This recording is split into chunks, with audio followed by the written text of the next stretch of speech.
नमस्कार. आपण पाहत आहोत बहुजन आवाज news channel.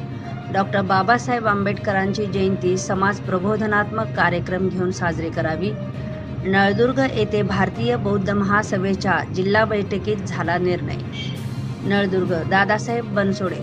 Doctor Babasaheb Ambedkar हे भारतीय संविधानाचे शिल्पकार असून प्रत्येक गावात समाज एकत्र करून डॉक्टर बाबासाहेब आंबेडकर यांच्या विचारांची जयंती साजरी करावी. बौद्ध संस्काराचे महत्त्व सांगत मात्र संस्था दी बुद्धिस्ट सोसायटी ऑफ इंडिया अर्थात भारतीय बौद्ध महासभा या मात्र संस्थेचे बॅनर लावून प्रबोधनात्मक कार्यक्रम आयोजित करण्यात यावेत. या विचारांची देवाणघेवाण प्रत्येक मानवाच्या कल्याणासाठी असेल. प्रत्येकाने बाबासाहेब वाचला पाहिजे. जे वाचेल तोच वाचेल असे परखड मत भारतीय बौद्ध महासभेच्या दक्षिण विभाग जिल्हा अध्यक्षा विजयमालाताई धावार यांनी केले. नळदुर्ग येथे उद्योगपती चंद्रकांत डावरे यांच्या स्वगृही दक्षिण जिल्हा बैठकीचे आयोजन करण्यात आले होते. त्यावेळेस अध्यक्षीय समारोप करताना बोलत होत्या. प्रथमतः तथागत भगवान गौतम बुद्ध आणि डॉक्टर बाबासाहेब आंबेडकर यांच्या प्रतिमेचे पूजन करण्यात आले.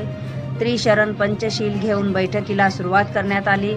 तर प्रमुख उपस्थिती केंद्रीय शिक्षक माजी श्रामनेर तथा बौद्धाचार्य गुणवंत सोनावणे, जिल्हा कोषाध्यक्ष राजश्रीताई कदम, जिल्हा पर्यटन विभागाचे उपाध्यक्ष विश्वासभाऊ पांडागळे, जिल्हा संघटक विजय बनसोडे, जिल्हा कार्यालयीन सचिव दादासाहेब बनसोडे, जिल्हा महिला उपाध्यक्षा शीलाताई चंदनशिवे, केंद्रीय शिक्षिका मीनाताई लगाडे, उमरगा तालुका अध्यक्ष संतोष सुरवसे, तुळजापूर तालुका अध्यक्ष रामेश्वर चंदनशिवे, तालुका सरचिटणीस उमेश गायकवाड, अविनाश भालेराव, किरण कांबळे, उद्धव गायकवाड, विद्याताई कांबळे, झुंबर गायकवाड, संगीता गायकवाड, सीमा लोंढे, संगीता भोसले, इंदुबाई भालेराव, बलभीम गायकवाड आदी जणांच्या उपस्थितीत ही दक्षिण जिल्हा बैठक संपन्न झाली.